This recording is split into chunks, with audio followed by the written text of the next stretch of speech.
Welcome to the Story Channel. Before we begin, I'd like to share a few notes.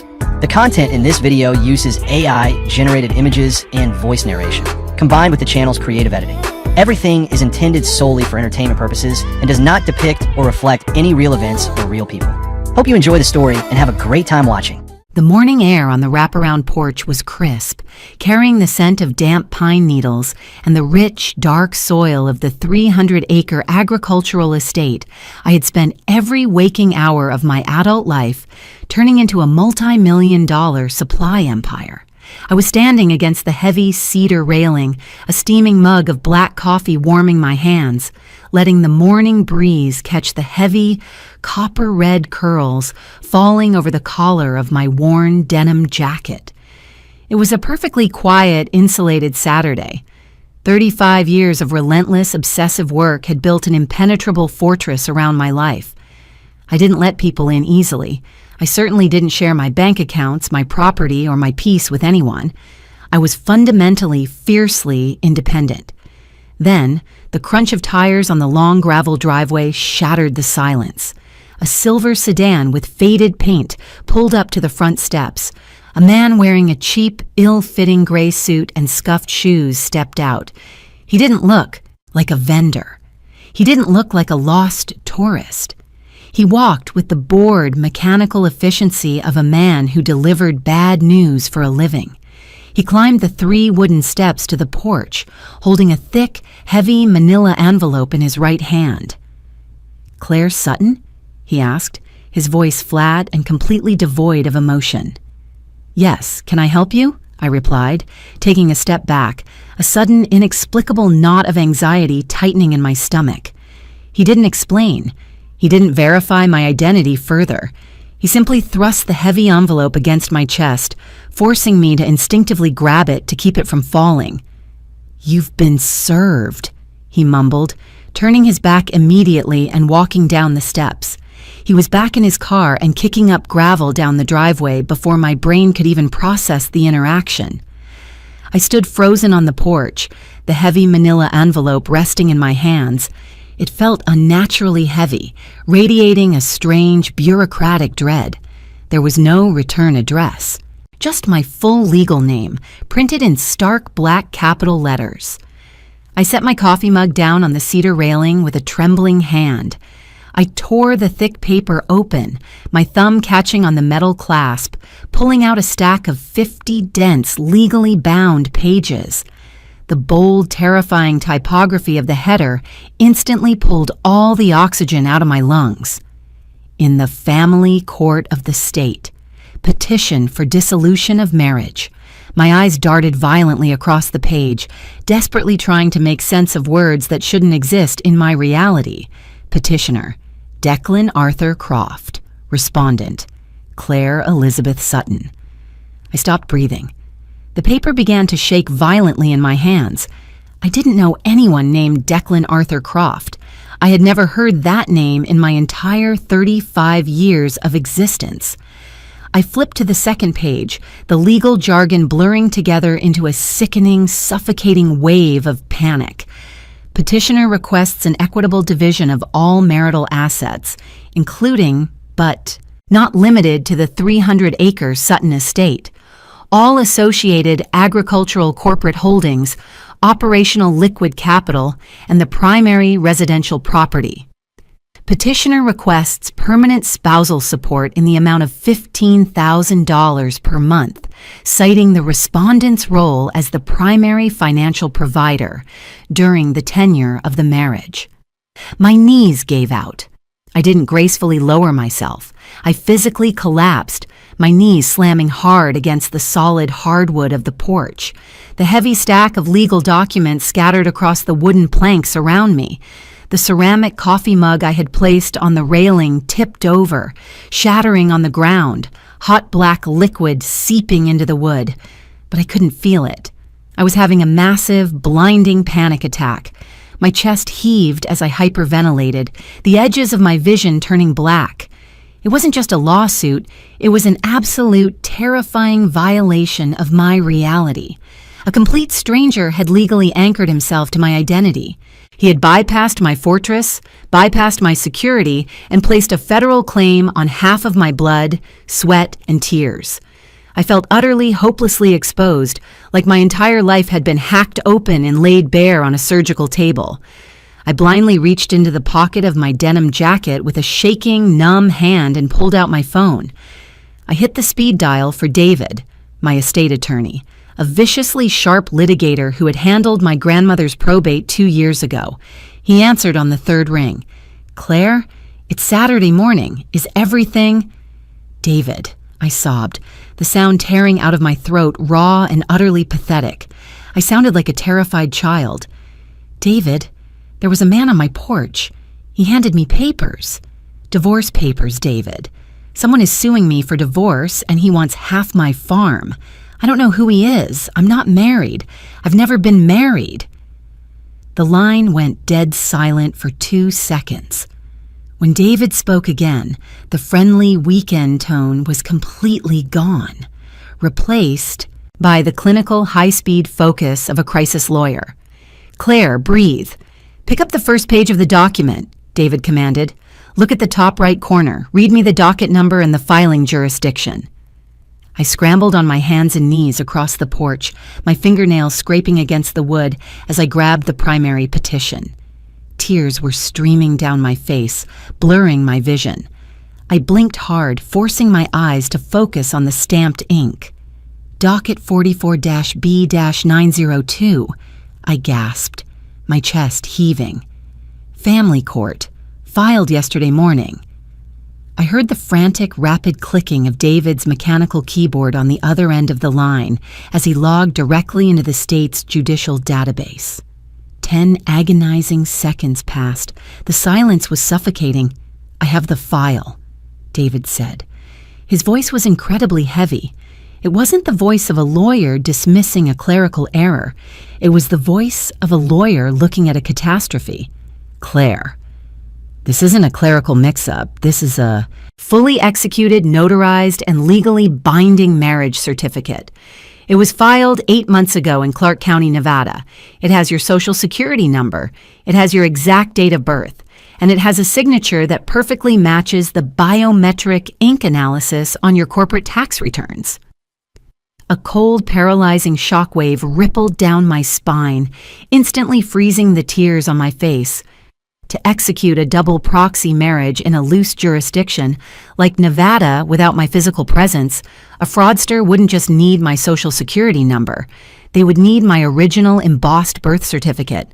They would need high-resolution copies of my driver's license. They would need intimate, foundational documents that I kept locked in a fireproof safe inside my house. Only 2 people on planet Earth had ever had unrestricted access to that safe. Only 2 people knew the combination because I had foolishly given it to them before my grandmother died, before I realized they were financial parasites and cut them entirely out of my life. My parents. "Claire, are you still there?" David asked, his voice tight with concern. "Listen to me. We need to file an emergency injunction on Monday morning. If this man gets a preliminary hearing, he can request the judge to freeze your operational accounts until the divorce is finalized. He could paralyze the entire estate." I didn't answer right away. I sat on the hard wooden planks of my porch, surrounded by the shattered pieces of my coffee mug and the scattered pages of my own engineered destruction. The suffocating, hyperventilating terror that had gripped my chest just 3 minutes ago was suddenly, violently gone. It evaporated, replaced by a cold, dark, and absolute fury. They hadn't just tried to steal my money. My own parents had sold my identity to a ghost, turning my life into a crime scene just to get a piece of the inheritance they felt entitled to. "Don't file the injunction, David," I whispered. My voice was no longer trembling. It was as hard and sharp as broken glass. "What, Claire, you have to. We need to contest the validity of the marriage immediately, or—" I said no, I commanded, pulling myself up off the floor, my boots planting firmly on the wood. I wiped the last tear from my cheek. "If we contest the marriage now, they scatter. They delete the emails, they burn the burner phones, and they claim they are victims of the same fraud. I am not going to let them run. I looked out over the 300 acres of prime timber and agricultural land that belonged to me.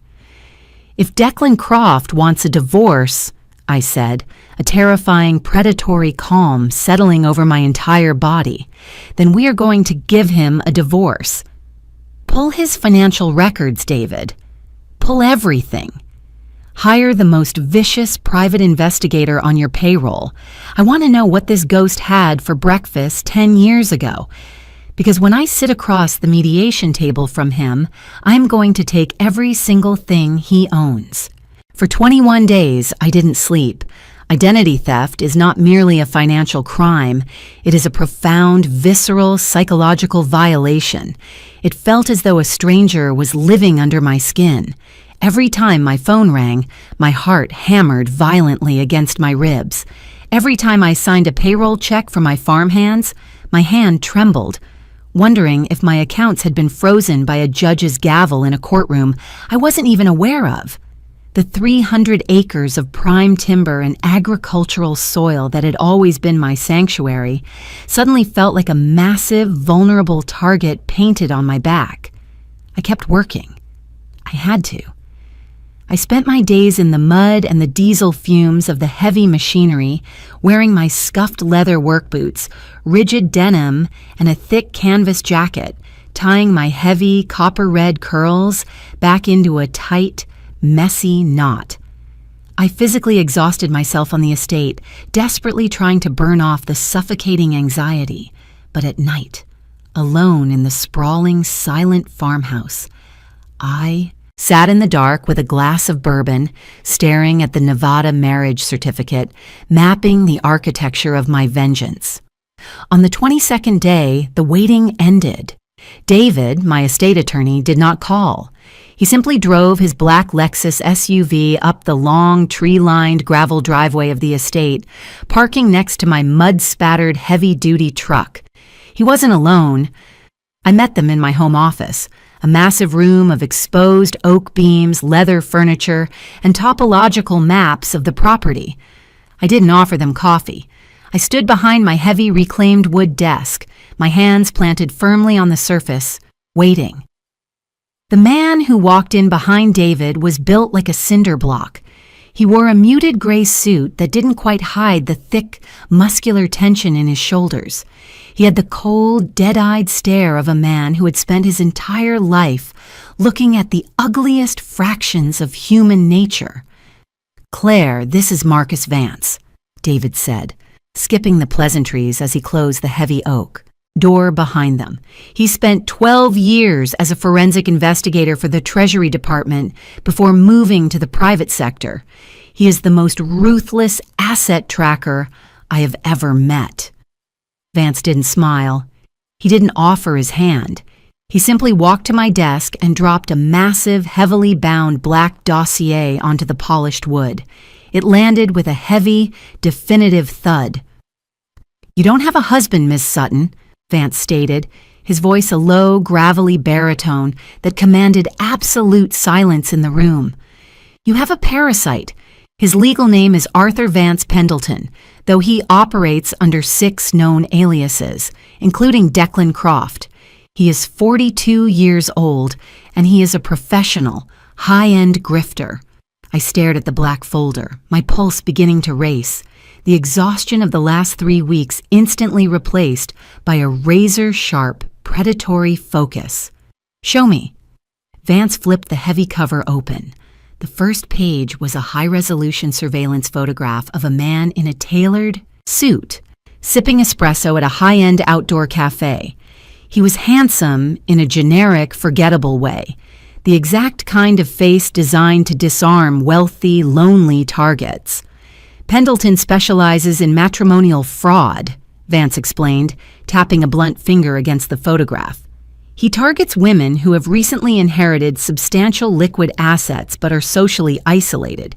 He fabricates a romantic history, utilizes forged double proxy marriage licenses in states with notoriously lax verification protocols, like Nevada or Montana, and then files for a contested divorce in a different jurisdiction to force a rapid financial settlement.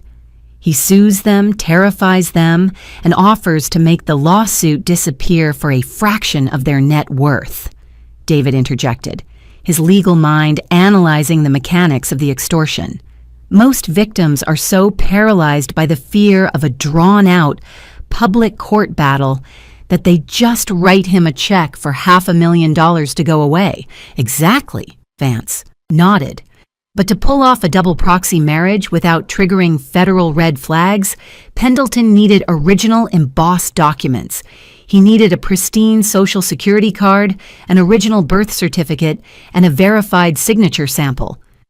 I closed my eyes for a fraction of a second, a cold, bitter knot forming in my throat. I knew exactly where those documents came from. Vance turned the page of the dossier, revealing a complex, color-coded financial flowchart. It was a masterpiece of forensic accounting. 3 months ago, your parents, Robert and Elaine Sutton, took out a second mortgage on their suburban home, Vance stated, delivering the fatal blow with clinical precision. They extracted $75,000 in liquid cash. They didn't declare it. Instead, they structured the withdrawals into increments of $9,000 to avoid triggering CTR, currency transaction reports, at the bank. He traced a red line on the chart with his finger, connecting my parents' bank to an offshore shell company. They wired $60,000 to an LLC registered in the Cayman Islands. That LLC is entirely controlled by Arthur Pendleton. Your parents didn't just leak your identity, Ms. Sutton. They financed the hit. They paid him a retainer to legally hijack your life with the obvious expectation of a massive kickback once he successfully extorted half of your agricultural empire in the divorce. The silence in the home office was absolute. The sheer sociopathic magnitude of the betrayal hung in the air like a physical weight. My own flesh and blood had mortgaged their house to hire a financial assassin to destroy me. They thought I was just a solitary farmer who would break under the pressure of a courtroom. They thought I would cry, panic, and hand over the keys to the kingdom. I looked down at the financial flowchart. I traced the black ink representing Pendleton's Cayman Islands LLC. Does he have other money in that offshore account? Mr. Vance? I asked, my voice dropping into a terrifyingly calm, deadpan register. Money from his previous victims? Vance let out a dry, humorless chuckle. Oh, yes. Pendleton is a highly successful parasite. We pierced the corporate veil of the LLC using a shadow audit. He has roughly $2.4 million sitting in that account, completely undeclared to the IRS. I slowly lifted my head. I looked at David, my attorney, and then at Vance. A slow, deeply dangerous smile finally broke across my face, cracking the cold, exhausted mask I had worn for 3 weeks. David, I said, the copper-red curls falling over my shoulders as I leaned over the heavy dossier. Declan Croft filed for divorce under the premise that we are legally married, correct? Yes, David answered cautiously, adjusting his glasses, sensing the sudden, violent shift in the room's atmosphere. He filed in a community property state. He is claiming that 50% of everything you own belongs to him. If we are married under the eyes of the law, and we are entering a contested divorce regarding community property, I paused, letting the brilliant, lethal realization sink in. Then under the rules of legal discovery, I have the absolute unrestricted right to conduct a forensic audit of his marital assets, because technically, his money is my money. David's eyes widened behind his glasses. The legal mechanic clicked into place. Claire, If he hides that $2.4 million during the financial disclosure phase of the divorce and signs a sworn affidavit under penalty of perjury, he commits a federal crime. Vance finished the thought, a sharp, predatory grin mirroring my own. Fraud, perjury, and actively attempting to conceal assets from a family court judge. "We aren't going to fight the marriage certificate," I commanded, shutting the heavy black dossier with a definitive, echoing snap. "We are going to give my loving parents and my fake husband exactly what they want. We are going to surrender." I walked around the desk, the heavy soles of my boots clicking against the hardwood floor. "David, call Pendleton's attorney on Monday morning," I instructed, my voice ringing with absolute Sorkin-esque authority. "Tell him that I am terrified. Tell him that the stress is destroying my health, and I am desperate to avoid a public trial. Tell him I want to arrange a private, binding mediation settlement. Tell him I am willing to cut a cashier's check for $2 million to buy him out of the marriage." "Baiting the trap," David murmured, pulling a legal pad from his briefcase, his pen already flying across the paper. "Exactly," I said, looking out the large window at the sprawling green acres of my empire. "They won't be able to resist a guaranteed immediate payout. They'll come to the table to sign the papers and collect their blood money. But I want a formalized deposition of assets prior to the signing. I want Pendleton and my parents in that room, on the record, swearing under oath that they have disclosed all finances." I turned back to the two men, the absolute zero temperature of my anger radiating through the room. "And when they lie on that federal recording," I whispered cleanly, "we aren't just going to send them to prison. I am going to use the community property laws they tried to use against me, and I am going to legally confiscate every single dime that con artist has ever stolen." The air conditioning in the glass-walled conference room on the 42nd floor of David's downtown law firm was set to a clinical, freezing 64 degrees. It smelled of lemon polish, expensive leather, and the impending catastrophic destruction of 3 human lives. I sat perfectly still on one side of the massive mahogany table. I had abandoned the heavy canvas work jackets of the farm. Instead, I wore a tailored, sharp navy blue blazer over a crisp white silk blouse, paired with dark, rigid denim, and my custom leather boots. My copper-red curls were pulled back tightly into an uncompromising, severe knot at the base of my neck. I had spent the last 48 hours actively practicing the physical manifestation of defeat. I rounded my shoulders slightly. I kept my gaze lowered. I let the natural exhaustion of my insomnia paint dark, bruised shadows under my green eyes. I looked exactly like a broken, terrified 35-year-old woman who was about to surrender her empire just to make the nightmare stop. Across the wide expanse of polished wood sat the architects of my misery. Arthur Pendleton, operating under the legal fiction of Declan Croft, leaned back in his plush leather chair with breathtaking sociopathic ease. He wore a bespoke charcoal gray Italian suit that cost more than a commercial tractor transmission.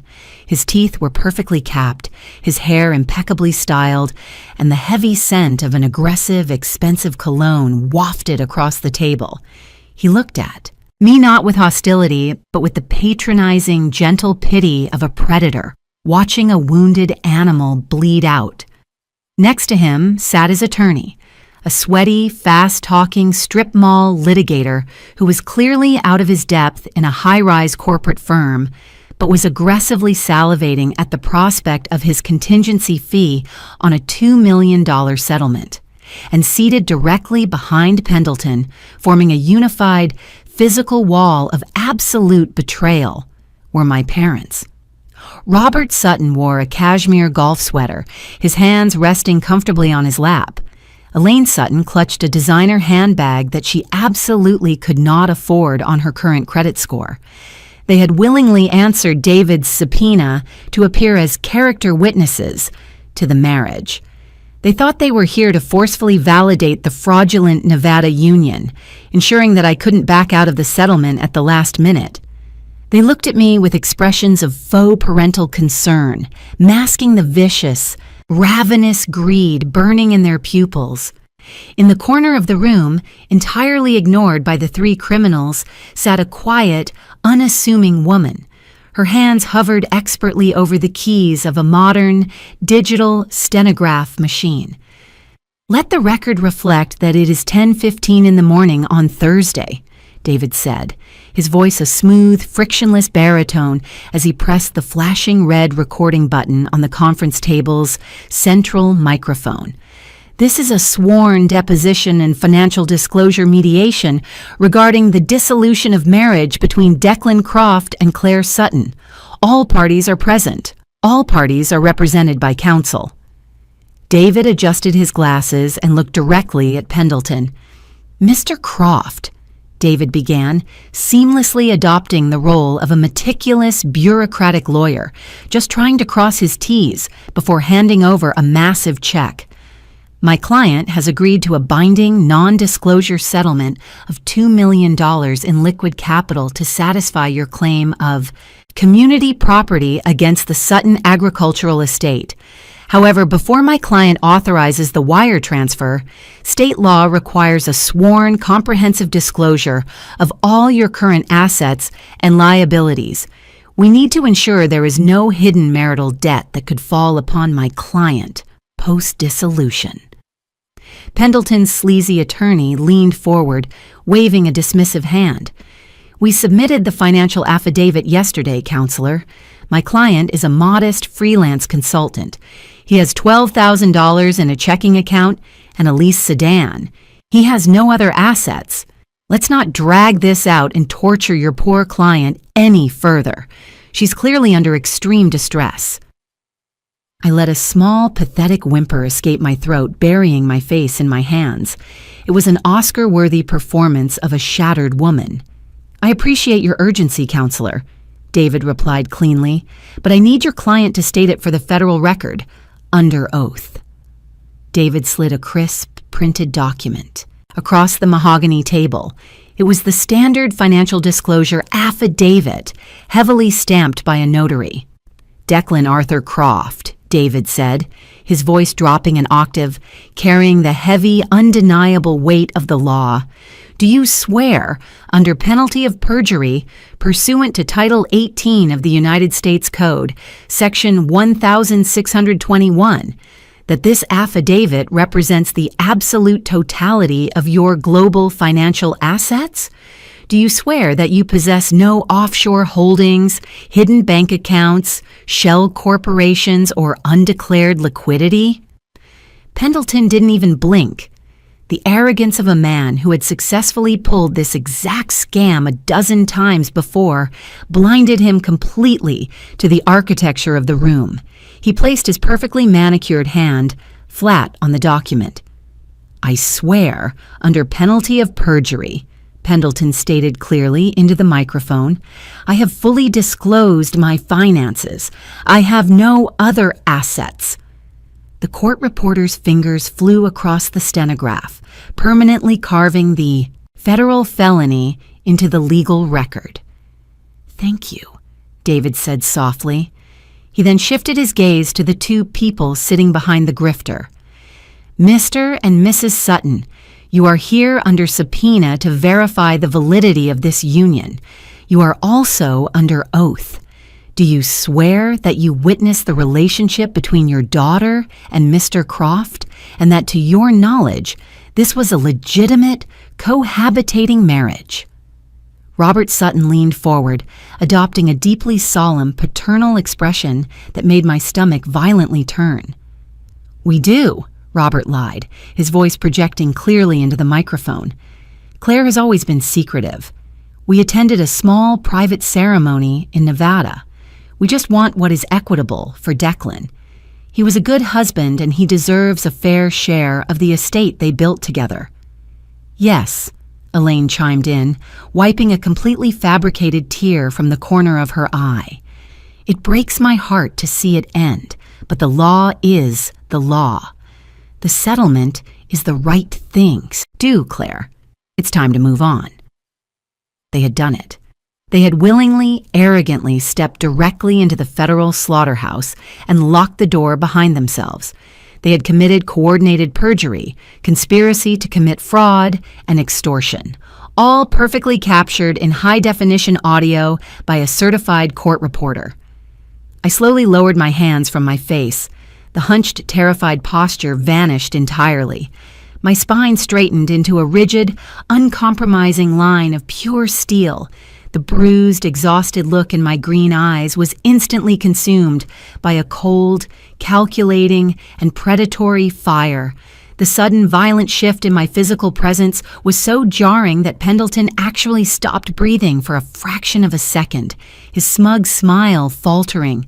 I reached down into the leather briefcase resting at my feet. I didn't pull out a checkbook. I pulled out the massive, heavy black dossier that former Treasury investigator Marcus Vance had delivered to my farmhouse. I dropped it onto the polished mahogany table. It hit the wood with a loud, violent crack that echoed off the glass walls. "You're absolutely right, Dad," I said, my voice completely stripped of the pathetic, trembling weakness from 60 seconds ago. It was a freezing, lethal whisper that carried across the table like a physical blow. The law is the law, and under the community property statutes of this state, any financial asset acquired or hidden by a spouse during the tenure of the marriage is legally subject to a 50% division. I flipped the heavy cover of the dossier open. "So, Declan," I continued, staring directly into the eyes of the professional parasite who had tried to steal my life, "let's talk about the Cayman Islands." The name Cayman Islands hit the freezing air of the conference room like a live grenade. Arthur Pendleton's bespoke, charcoal gray Italian suit suddenly looked incredibly restrictive. The smug, patronizing smile vanished from his perfectly capped teeth, replaced by a rigid, microscopic twitch in his left jaw muscle. Behind him, my father, Robert, gripped the armrests of his chair so tightly his knuckles turned a sickly, translucent white against his cashmere sweater. I object to this entire line of questioning," Pendleton's strip mall litigator stammered, his bravado instantly evaporating as he looked at the massive black dossier. He reached across the mahogany table, desperately trying to pull the narrative back. "My client's financial affidavit is complete. This mediation is about the Sutton estate, not baseless accusations about offshore." "This mediation," David interrupted, his voice dropping like an iron anvil, "is an official discovery proceeding in a contested divorce. Your client opened the door the moment he filed the petition. You claimed my client's assets were your assets. In doing so, you legally gave us absolute, unrestricted subpoena power over your client's entire global financial footprint. I didn't look at the lawyer. I kept my green eyes locked entirely on the 42-year-old grifter sitting across from me. I opened the thick black folder and pulled out an 8x10 glossy photograph, sliding it across the polished wood. It was a surveillance photo of Pendleton, looking completely relaxed at a high-end European cafe. "Arthur Vance Pendleton," I read cleanly from the Treasury report, the copper-red curls brushing against the collar of my navy blazer as I leaned forward. I didn't yell. The absolute zero temperature of my voice was far more terrifying. Also known as Declan Croft, a professional matrimonial fraudster with active, unserved federal warrants for mail fraud and wire extortion. Pendleton didn't reach for the photo. He stared at it as if the glossy paper was coated in anthrax. "This is absurd," Elaine, my mother, gasped from the back row. She clutched her designer handbag against her chest, her chin-length blonde hair trembling as she desperately tried to maintain the illusion. "Claire, what are you doing? Declan is your husband. Stop this nonsense right now before you ruin the settlement." I slowly shifted my gaze from the parasite to the people who had hired him. "3 months ago, Mom," I said, my voice adopting the clinical, devastating precision of an auditor dissecting a crime scene. You and Dad took out a $75,000 second mortgage on your suburban home. You extracted the liquid cash in structured increments of exactly $9,000. Robert's mouth opened, but no sound came out. The blood completely drained from his 65-year-old face. You structured the withdrawals specifically to bypass the bank's currency transaction reports. I continued, sliding a massive color-coded forensic financial flowchart across the mahogany table directly toward them. You then wired $60,000 to a Shell LLC registered in the Cayman Islands, a shell company wholly owned and operated by Arthur Pendleton. You didn't just steal my birth certificate from the fireproof safe to forge a Nevada marriage proxy. You financed my destruction. You hired a hitman. We didn't... Robert choked out, a pathetic, reedy wheeze escaping his throat. He looked at Pendleton with wild, terrified eyes, realizing the grifter had left a massive, easily traceable digital footprint leading right to their front door. "But here is the truly beautiful part of your scam, Arthur," I said, bringing my focus back to the fraudster in the charcoal suit. I reached into the dossier and pulled out the final document, the bank statement. Because you were so incredibly greedy, you didn't just use that Cayman LLC to hide my parents' retainer. You used it to hide the life savings you extorted from your previous victims. I tapped my manicured fingernail against the bottom line of the offshore ledger. $2.4 million in undeclared liquidity, I stated clearly for the court reporters. Microphone. Pendleton finally broke. The slick, confident con artist shattered into pieces. He lunged forward, slamming his hands onto the mahogany table. "You can't touch that money. It's in an offshore trust. It has nothing to do with this." "It has everything to do with this," David replied smoothly, a vicious, predatory smile spreading across his face. He leaned over the table, delivering the legal kill shot. "You just swore under penalty of federal perjury that you only had $12,000 to your name. You actively concealed $2.4 million from a family court judge." I stood up slowly, the heavy soles of my leather boots planting firmly on the floor. I looked down at the men who had tried to take my 300-acre empire. "Under the family law statutes of this state, Arthur," I whispered, the cold, lethal logic of the trap finally snapping shut around his throat. "When a spouse fraudulently conceals marital assets during a divorce proceeding, the Walmart judge does not simply divide the hidden money in half.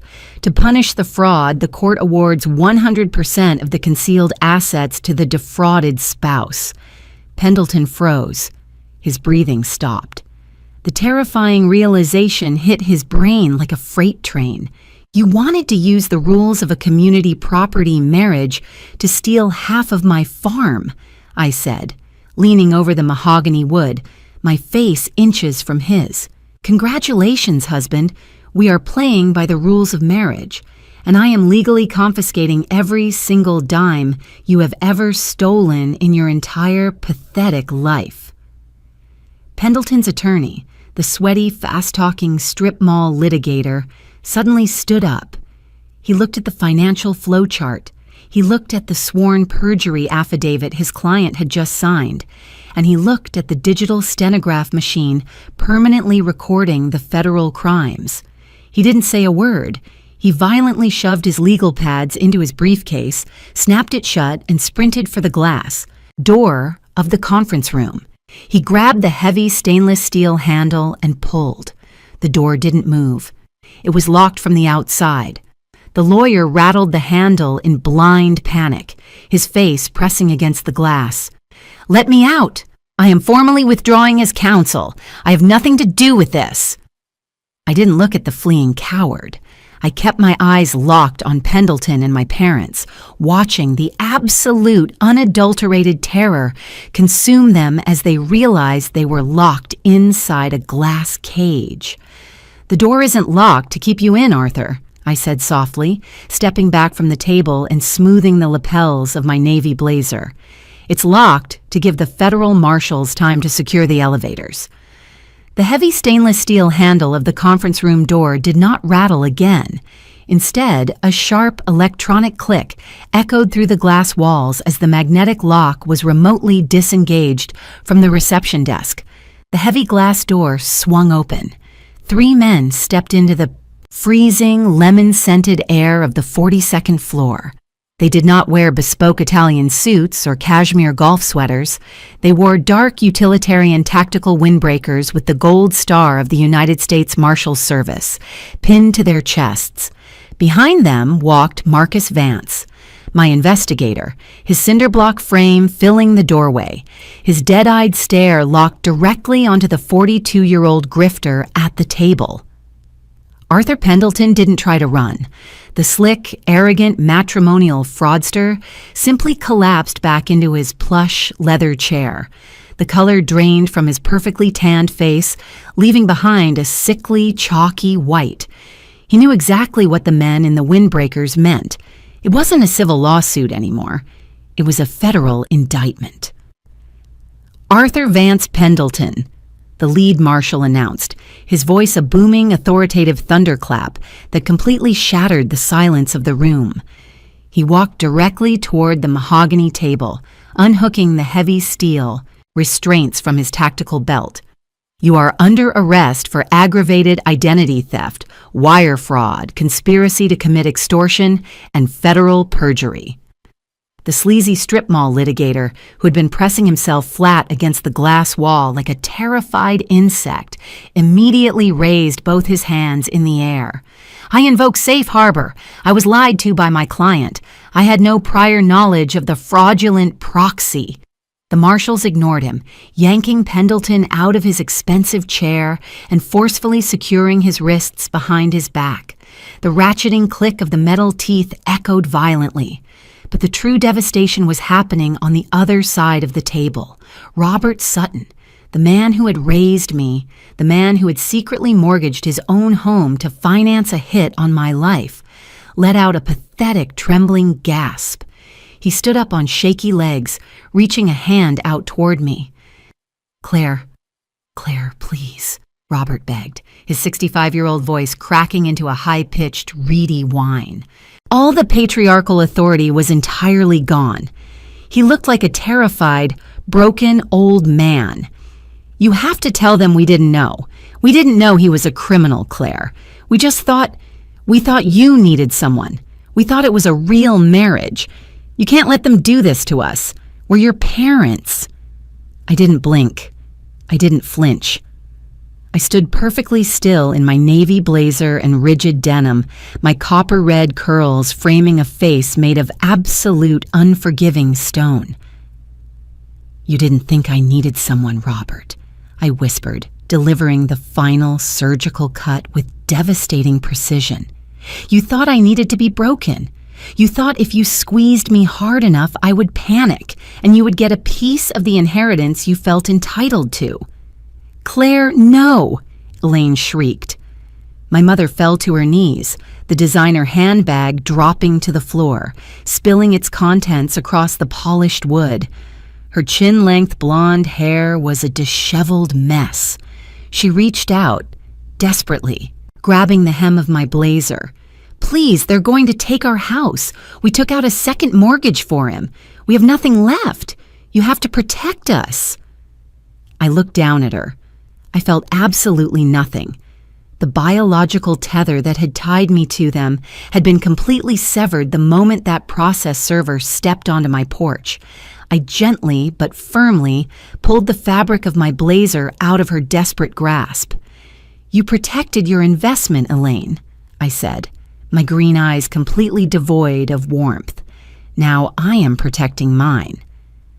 I looked up at the second U.S. Marshal and gave a single, definitive nod. The Marshal stepped forward, grabbing Robert by the arm of his cashmere sweater, while another hauled a sobbing, hysterical Elaine up from the floor. "Robert and Elaine Sutton," the Marshal recited, turning them toward the glass door. "You are under arrest for conspiracy to commit wire fraud, accessory to identity theft, and perjury." I stood silently next to David, my estate attorney, and watched the architects of my nightmare being frog-marched out of the pristine corporate conference room in Federal Iron. They were completely, hopelessly ruined, and they had built the slaughterhouse themselves. The legal fallout was a masterpiece of forensic warfare. Because Pendleton had arrogantly signed a sworn federal affidavit claiming we were legally married, David used the family court system as a weapon of mass financial destruction. We didn't just annul the marriage immediately. First, we allowed the family court judge to review the perjury and the hidden $2.4 million Cayman Islands account. Under state law, as punitive damages for fraudulent concealment of marital assets, the judge awarded me 100% of Pendleton's offshore money. Only after the wire transfer cleared my estate's accounts did the judge strike the forged Nevada marriage certificate from the federal record, erasing the ghost from my life permanently. Arthur Pendleton was sentenced to 15 years in a maximum security federal penitentiary. My parents, Robert and Elaine, having unknowingly left a flawless paper trail of bank wires and text messages to the grifter, were each sentenced to 5 years. Because they had blown their second mortgage on Pendleton's retainer, the bank foreclosed on their suburban home while they were awaiting trial. They lost absolutely everything. As for me, I didn't keep the $2.4 million of blood money. I used my pristine corporate network to track down the 6 other women Pendleton had previously extorted, and I quietly wired them their life savings back, with interest. 14 months later, the morning air on the wraparound porch was crisp, carrying the scent of damp pine needles and the rich, dark soil of my 300-acre agricultural estate. I stood against the heavy cedar railing, wearing my worn denim jacket, letting the morning breeze catch my heavy copper-red curls. I held a steaming mug of black, coffee in my hands. The silver sedan was gone. The fake lawsuit was gone. The parasites were gone. 35 years of relentless, obsessive work had built an impenetrable fortress around my life, and I had just proven to the world exactly what happens to anyone stupid enough to try and break the gates. If your own parents stole your birth certificate, forged a fake marriage in another state, and hired a professional con artist to sue you for half of everything you owned, would you have paid the settlement just to make the nightmare go away? Or would you have played their game, audited their offshore accounts, and legally confiscated millions of dollars right in front of them? Let me know exactly how you would handle this level of sociopathic family betrayal in the comments below. If you love this story of cold, calculating justice, drop a like, subscribe to the channel, and I'll see you in the next video.